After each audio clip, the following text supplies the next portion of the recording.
Hypothalamus এবং pituitary hormone. তো আমরা কথা বলবো হাইপোথ্যালামাস নিয়ে প্রথমে। হাইপোথ্যালামাস কি? সোজা কথা মনে রাখবো, যাদের নাম শেষে মাস শব্দটা আছে সেটা হচ্ছে ডায়ানসেফালাসের অংশ, যেমন হচ্ছে হাইপোথ্যালামাস, থ্যালামাস, মেটাথ্যালামাস, এপিথ্যালামাস। ঠিক আছে, আমি জাস্ট প্রথমে যদি একটু দেখাই এরা কীভাবে থাকে। ধরেন আমি একটু 3D চিত্র আঁকার চেষ্টা করতেছি। এটা হচ্ছে এই যে এই দিকে নিচের দিকে হচ্ছে এটা পিটুইটারি।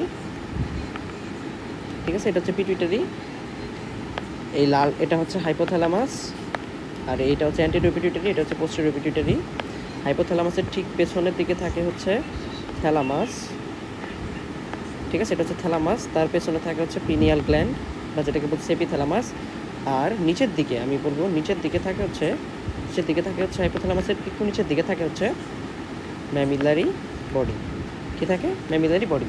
ঠিক আছে, এইভাবে এরা থাকে। আচ্ছা, তো দেখেন এই যে অ্যান্টেরিয়র পিটুইটারি আর পোস্টেরিয়র পিটুইটারি, ঠিক আছে, এই দুইটা এই অংশ দিয়ে কি করতেছে? এই অংশ দিয়ে ঝুলতেছে বলা যায়, এই জন্য এটাকে বলা হয় পিটুইটারি স্টক। Pituitary stock. আচ্ছা, তার ঠিক উপরে এই যে অংশটা দেখা যাইতেছে, এই অংশটাকে বলা হয় হচ্ছে মিডিয়ান এমিনেন্স। এটাকে একটু ভালোভাবে যদি দেখাই চিত্রটা, এখানে বড় চিত্র আছে সেটা দেখি, এই যে অংশটা দেখা দিতেছে এটাকে আমরা বলবো মিডিয়ান এমিনেন্স। ঠিক আছে, ওকে। আচ্ছা, তো hypothalamus, first of all hypothalamus হচ্ছে আমাদের বডির বলা যায় যে বিভিন্ন এন্ডোক্রাইন ফাংশনের একটা সেন্টার। ঠিক আছে, সরাসরি সেন্টার বলবো না, বাট এটা মোটামুটি একটা সেন্টার হিসেবে কাজ করতে পারে। শুধু তাই না, বিভিন্ন ধরনের ইনফরমেশনের সোর্স, ঠিক আছে, এবং হচ্ছে বিভিন্ন ধরনের ইনফরমেশন এসে জমা হয় যেখানে, সেটা হচ্ছে হাইপোথ্যালামাস। ঠিক আছে, কীভাবে জমা হয়? ধরেন আপনার অনেক বেশি পেইন লাগতেছে, ঠিক আছে, অনেক বেশি ব্যথা পাইছেন, তো এই পেইন সিগন্যাল হতে পারে আপনার হচ্ছে অনেক বেশি আপনি ডিপ্রেশনে আছেন, সেই ডিপ্রেশন। ঠিক আছে, তারপরে থাকতে পারে আপনি এক্সাইটিং মুডে আছেন, বা হচ্ছে আপনি একটা ভালো সুঘ্রাণ পাইতেছেন বা কোনো একটা খারাপ সুঘ্রাণ পাইতেছেন, সেগুলো কোথা থেকে? অলফ্যাক্টরি নিউরনের মাধ্যমে। ঠিক আছে, অলফ্যাক্টরি নিউরনের মাধ্যমে। তো এইগুলা সরাসরি কোথায় চলে যায়? হাইপোথ্যালামাসে চলে যায়। ঠিক আছে, সরাসরি এগুলো চলে যেতে পারে হাইপোথ্যালামাসে। হাইপোথ্যালামাসে চলে গিয়ে এগুলো তাদের কী করবে? হাইপোথ্যালামাসের বিভিন্ন ধরনের হরমোন নিঃসরণ করতে পারে বা বিভিন্ন ধরনের নিউরোনাল অ্যাক্টিভিটিকে চেঞ্জ করতে পারে। শুধু তাই না, নিউট্রিয়েন্টসের কনসেন্ট্রেশন, বিভিন্ন ইলেকট্রোলাইটসের কনসেন্ট্রেশন, ওয়াটার, বডি ফ্লুইড, ঠিক আছে, এইগুলার কমতি বাড়তির উপরেও হাইপোথ্যালামাস এর একটা ইফেক্ট আছে। বেড়ে গেলে কমে গেলে হাইপোথ্যালামাস সেগুলোকে রেগুলেট করতে বিভিন্ন ধরনের পদার্থ সিক্রেট করে। ঠিক আছে, আচ্ছা, তো হাইপোথ্যালামাস মোটামুটি এভাবে আমাদের বডিকে বিভিন্ন ধরনের ফাংশন দেখাইতে হেল্প করতেছে এবং বিভিন্ন ধরনের ইনফরমেশন ক্যারি করতেছে, বিভিন্ন জায়গা থেকে নিয়ে আসতেছে। ঠিক আছে, ক্যারি করতেছে বলবো না, সেন্টার হিসেবে কাজ করতেছে বিভিন্ন ইনফরমেশনে। ঠিক আছে, তো এই জন্য এটাকে বলা হয় সেন্টার ফর ইন্টিগ্রেটিং ইনফরমেশন। ঠিক আছে, সেন্টার ফর ইন্টিগ্রেটিং ইনফরমেশন। ওকে, আচ্ছা, এখন কথা হচ্ছে এই যে হাইপোথ্যালামাস, এটা কোত্থেকে ডেভেলপ করে বা হাইপোথ্যালামাস কিসের পার্ট? আসলে এটা হচ্ছে ব্রেইনের সেন্ট্রাল নার্ভাস সিস্টেমের ডায়ানসেফালনের একটা পার্ট। ঠিক আছে, আচ্ছা, তো হাইপোথ্যালামাসের সাথে যুক্ত থাকে হচ্ছে আমাদের পিটুইটারি গ্ল্যান্ড। ঠিক আছে, আচ্ছা, তো ফার্স্টে আমরা একটু হাইপোথ্যালামাস নিয়ে শেষ করি, তারপরে আমরা যাবো পিটুইটারিতে। তো দেখেন হাইপোথ্যালামাস আমাদের থার্স্টি, তারপরে হচ্ছে আমাদের স্যাটাইটি, ঠিক আছে, এগুলা রেগুলেট করতে পারে। সিম্প্যাথেটিক, প্যারাসিম্প্যাথেটিক, এইসব অ্যাক্টিভিটি মেইনলি পরিচালনা হয় হচ্ছে আমাদের এই হাইপোথ্যালামাস থেকে। হাইপোথ্যালামাস আমাদের টেম্পারেচার রেগুলেশনে হেল্প করে। ঠিক আছে, আমাদের ফিভার কেন হয়? ধরেন আমাদের সেট পয়েন্ট, আমরা নর্মালি ধরেন সাপোজ আমি ধরে নিতেছি আমার বডি টেম্পারেচার নর্মাল হচ্ছে 98.4 ডিগ্রি ফারেনহাইট। এটা হচ্ছে আমার নর্মাল টেম্পারেচার। এখন ধরেন হাইপোথ্যালামাস চিন্তা করলো কি, বা কোনো একটা কারণে, প্যাথোলজিক্যাল কারণে হাইপোথ্যালামাস কী করছে, এই সেট পয়েন্টটা এত না রেখে 101-এ তুলে দিছে। তখন আপনার বডি কি আর 98-এ টেম্পারেচার রাখবে? না। এই যে যখন হাইপোথ্যালামাস 101-এ আপনার টেম্পারেচারটাকে সেট করে দিল যে এটা আমার বডির এখন নর্মাল টেম্পারেচার, তখন কি করবে? আমার বডির মেটাবলিক অ্যাক্টিভিটিগুলো এইভাবে অল্টার হবে যে তখন আমার নর্মাল টেম্পারেচারটা 101 রাখতে বডি বিভিন্ন ধরনের ইফেক্ট দেখাবে। যখন আমরা দেখবো কি আমাদের জ্বর, আমরা বলতেছি আমাদের জ্বর আসছে। ঠিক আছে, ওকে। এখন এটার একটা ক্লিনিক্যাল কথাও আছে যে এই যে হাইপোথ্যালামাস যেই কাজগুলো করতেছে, তো একটা প্রবলেম হয় যখন হচ্ছে হাইপোথ্যালামাসে প্রেশার দেওয়া হয়। হাইপোথ্যালামাসে অনেক বেশি প্রেশার পড়লে সেটা কি করে, সেটা হচ্ছে যদি স্যাটাইটি সেন্টারকে স্টিমুলেট করে, যদি এমন হয় প্রেশারটা এমনভাবে হয়েছে যে সেটা ইনভলভ করতেছে স্যাটাইটি সেন্টারকে, তো সেই স্যাটাইটি সেন্টারটা কী করবে, স্যাটাইটিকে বাড়াই দেবে, অনেক বেশি ক্ষুধা লাগবে, আপনার পলিফেজিয়া হবে, তখন আপনি বেশি বেশি খাবেন এবং আলটিমেটলি কী হয়ে যাবেন, অবিস হয়ে যাবেন।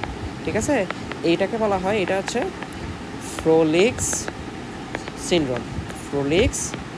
সিনড্রোম। ঠিক আছে, আচ্ছা। তো আস্তে আস্তে আপনারা আরও জানতে পারবেন। তো আমরা আস্তে আস্তে একটু পিটুইটারি দিকে মুভ করব। ফার্স্টে হচ্ছে পিটুইটারিটা কোত্থেকে ডেভেলপ করে। দেখেন আপনারা পড়ছেন হচ্ছে পিটুইটারি দুইটা অংশ, একটা হচ্ছে অ্যান্টেরিয়র পিটুইটারি আর একটা হচ্ছে পোস্টেরিয়র পিটুইটারি। ঠিক আছে, আচ্ছা, দুইটার ডেভেলপমেন্টের ব্যাকগ্রাউন্ড কিন্তু আলাদা। দেখেন অ্যান্টেরিয়র পিটুইটারিটা কোত্থেকে আসে, এই যে এটা হচ্ছে ন্যাজোফেরিংসের এপিথেলিয়াম। ঠিক আছে, এই এপিথেলিয়ামটা উপরের দিকে গ্রোথ তৈরি করে, উপরের দিকে গ্রো করতে থাকে। ঠিক আছে, এই যে গ্রো করতে থাকে আমরা বলি কি র্যাথকেস পাউচ। এটা কোত্থেকে ডেভেলপ করতেছে, র্যাথকেস পাউচ। ঠিক আছে, তাহলে এই র্যাথকেস পাউচ থেকে কি করতেছে, এটা ডেভেলপ করতেছে, বা আমরা সরাসরি বলতে পারি কি এটা একটা এপিথেলিয়াল সেল, ন্যাজোফেরিংসের এপিথেলিয়াল সেল। সেখান থেকে কি আসতেছে, র্যাথকেস পাউচটা আসতেছে। সেই র্যাথকেস পাউচটা আলটিমেটলি কী করবে, এই র্যাথকেস পাউচটা আলটিমেটলি এখানে এসে এইখানে যুক্ত হয়ে যাবে, যেটা আলটিমেটলি হবে কি অ্যান্টেরিয়র পিটুইটারি। তাহলে দেখেন র্যাথকেস পাউচটা আসলে কী ছিল, এখানে ছিল মেনলি যে এপিথেলিয়াল সেলগুলো। ঠিক আছে, ন্যাজোফেরিংসের এপিথেলিয়াল সেলগুলো। আচ্ছা, তাহলে এই যে এপিথেলিয়াল সেলগুলো দেখা যায় কি এগুলো এই যে বিভিন্ন ধরনের, আপনারা তো জানেন অ্যান্টেরিয়র পিটুইটারি বিভিন্ন ধরনের হরমোন ক্ষরণ করে। তাহলে এপিথেলিয়াল সেল বিভিন্ন ধরনের হরমোন ক্ষরণ করতেছে, মানে এটা একটা গ্ল্যান্ড হিসেবে কাজ করতেছে। ঠিক আছে, এই জন্যে। আর আরেকটা কথা হচ্ছে পিটুইটারিকে বলা হয় হচ্ছে, আরেক নাম হচ্ছে হাইপোফাইসিস। কি বলা হয়, হাইপোফাইসিস বা হাইপোফাইসিস সেরিব্রিও বলা হয়। ঠিক আছে, তাহলে এটাকে হাইপোফাইসিস বলা হয়। আচ্ছা, তো দেখেন এটা একটা গ্ল্যান্ড হিসেবে কাজ করতেছে, গ্ল্যান্ড যেটাকে অ্যাডেনো বলা হয়। অ্যাডেনো মানেই হচ্ছে গ্ল্যান্ড, এই জন্য অ্যান্টেরিয়র পিটুইটারির আরেক নাম হচ্ছে অ্যাডেনো হাইপোফাইসিস। ওকে, এখন দেখেন পোস্টেরিয়র পিটুইটারি। তো পোস্টেরিয়র পিটুইটারি কোত্থেকে আসে, এটা আসলে ডেভেলপ করে আমাদের মেইনলি সেন্ট্রাল নার্ভাস সিস্টেম থেকে, স্পেসিফাই করে বলতে গেলে আমাদের ডায়ানসেফালাম থেকে। আর সেন্ট্রাল নার্ভাস সিস্টেম বা আমাদের যদি মেইন কথা বলি যে ব্রেইনের কথাই ধরেন, ব্রেইনটা কি, এটা হচ্ছে বিভিন্ন ধরনের নিউরন দিয়ে তৈরি। ঠিক আছে, তার মানে কি এই অংশটা কি ব্রেইন থেকেই তৈরি হইতেছে বা সেন্ট্রাল নার্ভাস সিস্টেম থেকে তৈরি হইতেছে। তার মানে এই পিটুইটারিতে যত কাজ হবে, যত ধরনের সিক্রেশন হবে, সব কোত্থেকে আসবে, মেইনলি এখানে যদি কোনো নিউরন থাকে সেই নিউরন থেকে এখানে আলটিমেটলি সিক্রেশনগুলো হবে। ঠিক আছে, কেন, কারণ আপনি তো বুঝতে পারতেছেন এটা তৈরি হইতেছে হচ্ছে নিউরোনাল বিভিন্ন এরিয়া থেকে, মানে সেন্ট্রাল নার্ভাস সিস্টেম থেকে। ঠিক আছে, ওকে। আর যেহেতু এটা সিক্রেট করতেছে, তার মানে এটা একটা গ্ল্যান্ড হিসেবে কাজ করতেছে। ঠিক আছে, বাট এটা কি নিউরোনাল, এই জন্যে এটাকে বলবো আমরা কি নিউরো হাইপোফাইসিস। ঠিক আছে, এটাকে বলবো নিউরো হাইপোফাইসিস। ঠিক আছে, আচ্ছা, আশা করি বুঝতে প্রবলেম হবে না। এখন এখানে শুধুমাত্র অ্যান্টেরিয়র পিটুইটারিতে শুধুমাত্র এমন না যে কী বলে হরমোন সিক্রেট করে এই ধরনের সেলই থাকবে, অন্যান্য কানেক্টিভ টিস্যুর সেলও থাকতে পারে। ঠিক আছে, সেমভাবে পোস্টেরিয়র পিটুইটারিতেও একই কথা, শুধুমাত্র যে নিউরন থাকবে তা তো না, নিউরনের সাথে কি কানেক্টিভ টিস্যু যে সেলগুলো যেমন অ্যাস্ট্রোসাইট, ঠিক আছে, অলিগোডেন্ড্রোসাইট, এগুলো থাকতে পারতো। বাট এইখানে দেখা যাবে কি পোস্টেরিয়র পিটুইটারিতে স্পেশাল টাইপের কানেক্টিভ টিস্যু সেল দেখা যেতেছে। আমি যদি এখানে একটু দেখাই, এই যে দেখেন এটা হচ্ছে পোস্টেরিয়র পিটুইটারি, এই যে কানেক্টিভ টিস্যু সেলগুলা, এরা হচ্ছে বলা হয় এদেরকে পিটুইসাইট, যেগুলো হচ্ছে কিছুটা মডিফাইড অ্যাস্ট্রোসাইট। ঠিক আছে, মডিফাইড অ্যাস্ট্রোসাইট, আপনারা অলরেডি জানেন যে অ্যাস্ট্রোসাইট বা এগুলো কী করতে আসলে কী কাজ কী এদের। আচ্ছা, ঠিক আছে, তাহলে আমরা মোটামুটি জানলাম যে ডেভেলপমেন্টাল ব্যাকগ্রাউন্ড থেকে পোস্টেরিয়র পিটুইটারি হচ্ছে কিছুটা নিউরন টাইপের কাজ দেখায়, বা পোস্টেরিয়র পিটুইটারিতে আসলে এই যে নিউরোনাল যে কাজ কারবার সেগুলো কোত্থেকে হয়, সেন্ট্রাল নার্ভাস সিস্টেমের ডায়ানসেফালনের যে পার্ট বা হাইপোথ্যালামাস থেকে সরাসরি বলবো। ঠিক আছে, আর অ্যান্টেরিয়র পিটুইটারিতে সরাসরি যে সেল থাকে সেই সেল থেকে বিভিন্ন ধরনের হরমোন রিলিজ করে। ওকে, আচ্ছা, তো দেখেন এই যে আমরা এটা দেখাইছি, এটা হচ্ছে আমাদের অ্যান্টেরিয়র পিটুইটারি, এটা আমাদের পোস্টেরিয়র পিটুইটারি, এটা আমাদের ম্যামিলারি বডি, এটা আমাদের হাইপোথ্যালামাস, এটা হচ্ছে মিডিয়ান এমিনেন্স, এটা হচ্ছে পিটুইটারি স্টক। ঠিক আছে, আচ্ছা, তো এখন দেখেন আমরা দু একটা কথা একটু এক্সট্রা বলে নিই, সেটা হচ্ছে সেন্ট্রাল নার্ভাস সিস্টেমে যদি এমন হয় অনেকগুলো সেল বডি একত্রিত হইতেছে, সেল বডি কিসের, নিউরনের। ধরেন এটা কি, এটা হচ্ছে অনেকগুলো নিউরনের সেল বডি একত্রিত হইতেছে। আচ্ছা, ফার্স্টে আমি একটু নিউরনগুলো আঁকি। ধরেন এগুলো হচ্ছে নিউরন, এগুলো হচ্ছে নিউরন। তো এই নিউরনের সেল বডিগুলো যে একত্রিত হয়, এই সেল বডিগুলো একত্রিত হয় যদি সেটা সেন্ট্রাল নার্ভাস সিস্টেমে হয়, সেটাকে বলা হয় নিউক্লিয়াস, সেটাকে বলা হয় নিউক্লিয়াস। ঠিক আছে। আর এই যে ট্র্যাক যেটা আসতেছে, বা বলবো হচ্ছে কি অ্যাক্সনগুলো আসতেছে, এই অ্যাক্সনগুলো যদি সেন্ট্রাল নার্ভাস সিস্টেমের মধ্যে এইভাবে একত্রিত হয়ে থাকে, সেটাকে আমরা বলবো ট্র্যাক্ট। আর সেমভাবে এই অনেকগুলো অ্যাক্সন একত্রিত হয়ে যদি পেরিফেরিতে থাকে, সেটাকে কি বলা হয়? সেটাকে বলা হয় হচ্ছে নার্ভ ফাইবার। কি বলা হয়? Nerve fibre. ওকে। আচ্ছা, এখন দেখেন আমাদের আমাদের পিটুইটারিতে, বিশেষ করে অ্যান্টেরিয়র পিটুইটারিতে বিভিন্ন ধরনের সেল থাকে, যেগুলো কি সেলগুলো হচ্ছে দেখা যায় কী ধরনের সেল? ক্রোমোফিলিক সেল বা ক্রোমোফোবিক সেল। ক্রোমোফিলিক সেল মানে কি? যারা হচ্ছে বিভিন্ন ধরনের কালারকে গ্রহণ করে। তাহলে আমি যদি লিখি আমাদের পিটুইটারি, দেখেন আমি অ্যান্টেরিয়র পিটুইটারির কথা বলতেছি। অ্যান্টেরিয়র পিটুইটারিতে কিছু কিছু সেল আছে যারা হচ্ছে বিভিন্ন ধরনের রঙকে ধরে রাখতে পারে, বিভিন্ন ধরনের স্টেইনিং করলে কালার ধরে রাখে। তাদেরকে বলা হয় কি? ক্রোমোফিলিক। মানে ক্রোমোফিলিক মানে কি? কালারের প্রতি আকর্ষণ দেখে। আর যারা ধরে রাখতে পারে না তারা হচ্ছে ক্রোমোফোবিক সেল। ঠিক আছে। আচ্ছা, দেখা যায় কি 50% cell anterior pituitary, 50% chromophobic cell, 50% chromophilic cell. ঠিক আছে। আচ্ছা, আর ক্রোমোফিলিক সেলকে আবার দেখা যাচ্ছে দুইটা ভাগে ভাগ করে যাইতেছে। একটা হচ্ছে অ্যাসিডোফিলিক, মানে বিভিন্ন অ্যাসিড সাবস্টেন্সের প্রতি আকর্ষণ দেখাইতেছে, যেটাকে আমরা বলতেছি আলফা সেল। আর একগুলো হচ্ছে বেজোফিলিক, যাদেরকে বলা হইতেছে বিটা সেল। তাহলে কোনগুলো অ্যাসিডোফিলিক, কোনগুলো বেজোফিলিক, সেগুলো আমাদের একটু জানতে হবে। একটা হচ্ছে সোম্যাটোট্রোপস আর একটা হচ্ছে ল্যাক্টোট্রোপ। কী কী? সোম্যাটোট্রোপস আর একটা হচ্ছে ল্যাক্টোট্রোপস। ঠিক আছে। এক ধরনের সেল হচ্ছে সোম্যাটোট্রোপস আর একটা ল্যাক্টোট্রোপস, যেটাকে বলা হয় ম্যামোট্রোপসও বলা হয়। আর বেজোফিলিক সেল মেইনলি 3 ধরনের আছে, যেমন হচ্ছে থাইরোট্রোপস, ঠিক আছে, তারপরে হচ্ছে গোনাডোট্রোপস আর হচ্ছে কর্টিকোট্রোপস। ঠিক আছে।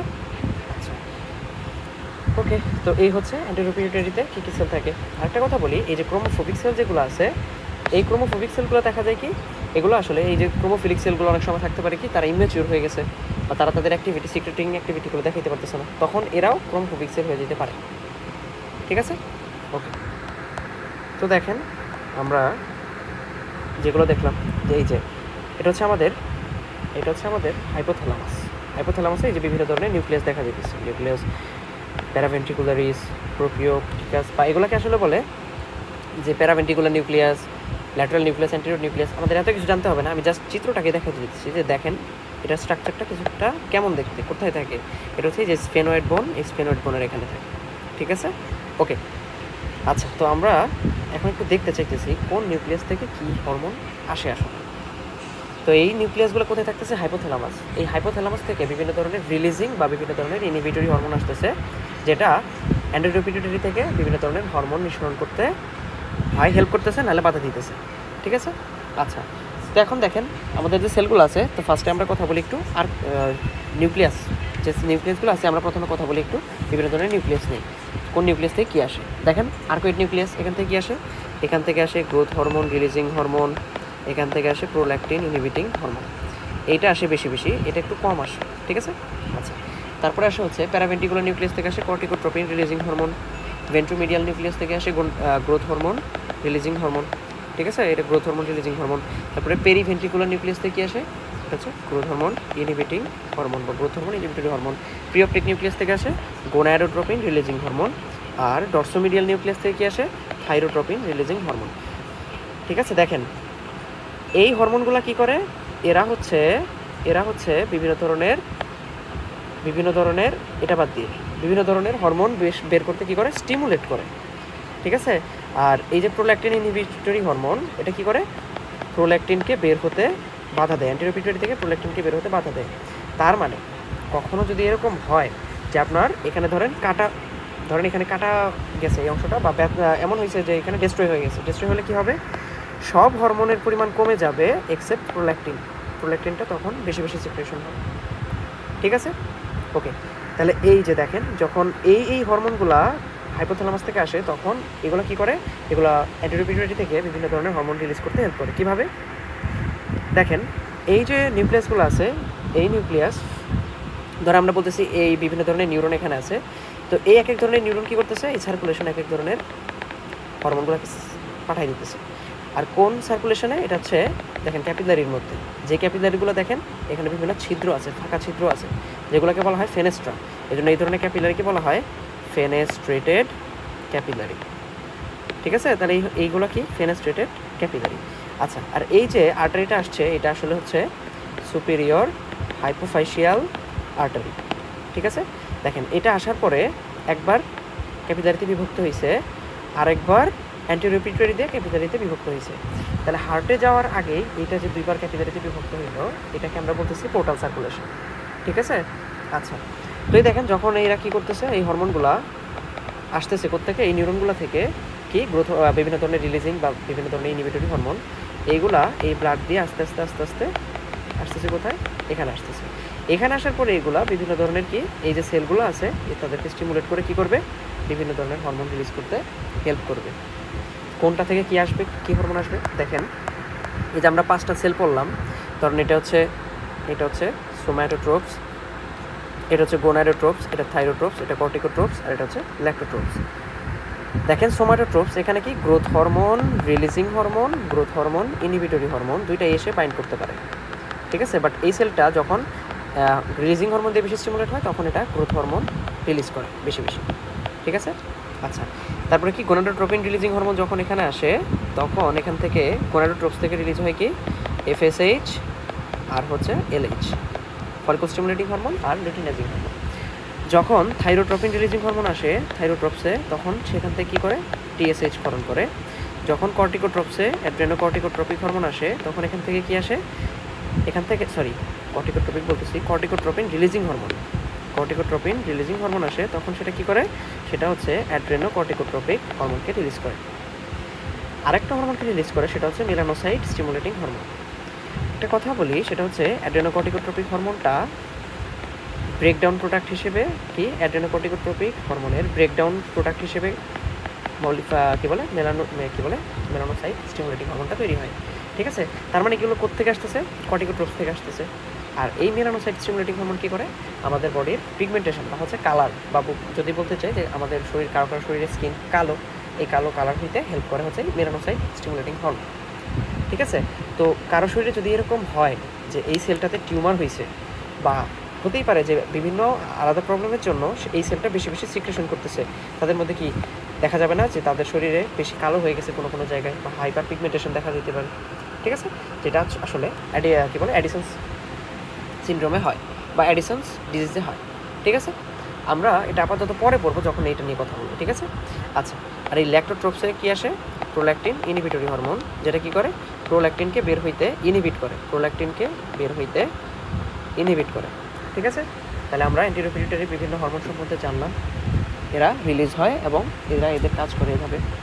আচ্ছা, তো এখন একটা ইম্পর্টেন্ট কথা হচ্ছে, এই যে সুপিরিয়র হাইপোফাইশিয়াল আর্টারি, ধরেন একটা মা হচ্ছে তার বাচ্চা ডেলিভারির সময়, যখন বাচ্চা ডেলিভারি হয় তখন অনেক বেশি ব্লিডিং হইল। ঠিক আছে, অনেক বেশি ব্লিডিং হইলো, এই এক্সেসিভ ব্লিডিংয়ের কারণে দেখা যাবে কি ওই মাটা শকে চলে যেতে পারে।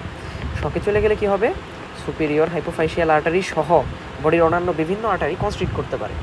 কনস্ট্রিক্ট করলে কি হবে দেখেন, যখন এখানে কনস্ট্রিক্ট করবে তখন কি দিতে ব্লাড সার্কুলেশন কম হবে। ব্লাড সার্কুলেশন কম হলে আলটিমেটলি কি এই যে সেলগুলোতে ব্লাড কম যাবে, এই সেলগুলো তাদের হরমোনগুলো রিলিজ করতে পারবে না ঠিকমতো, কারণ সেলে ব্লাড কম যাইতেছে। তো কম যাওয়ার কারণে কি হবে আলটিমেটলি, তখন দেখা যাবে কি এই সেলগুলার ইনফাকশন হয়ে যাবে। কি হয়ে যাবে, এই সেলগুলার ইনফাকশন হয়ে যাবে, বা এখানে পিটুইটারির ইনফাকশন দেখা যাবে। ঠিক আছে, তার মানে কি সব ধরনের পিটুইটারি হরমোন কমে যাবে, তখন এটাকে বলা হয় শিহান সিনড্রোম। এটাকে কি বলা হয়, শিহান সিনড্রোম।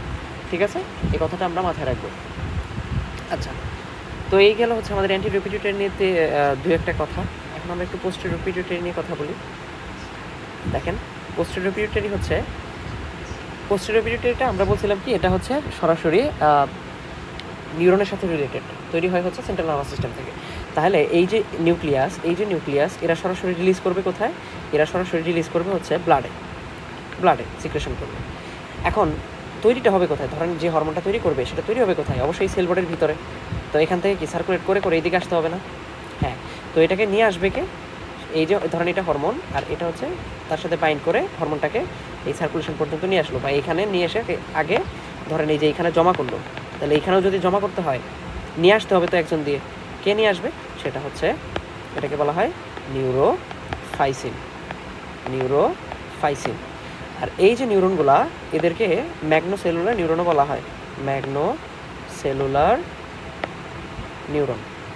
ঠিক আছে? আচ্ছা, তো দেখেন এই যে নিউরোফাইসিন, এটা কি করতেছে? ফার্স্টে হচ্ছে এখানে হরমোনগুলোকে এসে জমা করতেছে, পরে যখন অ্যাকশন পোটেনশিয়াল আসতেছে এবং এইগুলো রিলিজ হইতেছে, তখন নিউরোফাইসিনটা এর সাথে রিলিজ হয়ে যায়, মানে নিউরোফাইসিনের সাথে হরমোনটা বাইন্ড অবস্থায় বের হয়ে যায়। এখন এখানে কথা হচ্ছে, এরা কিন্তু স্ট্রংলি বাইন্ড থাকে না, খুবই হালকাভাবে বাইন্ড থাকে বলে এটা একটু পরে দেখা যায় কি এই নিউরোফাইসিন থেকে এই হরমোনটা আলাদা হয়ে তার অ্যাকশন দেখাইতে পারে। ঠিক আছে? আচ্ছা, তো দেখেন এখানে দুইটা নিউক্লিয়াস নিয়ে মেনলি কথা বলবো, পোস্টেরিয়র পিটুইটারি। একটা হচ্ছে পোস্টেরিয়র পিটুইটারি বলবো না, আসলে হরমোনটা তৈরি হইতেছে হাইপোথ্যালামাসে, বাট এটা স্টোর হয়ে থাকতেছে হচ্ছে আমাদের পোস্টেরিয়র পিটুইটারিতে। তো কোন নিউক্লিয়াস থেকে আসতেছে?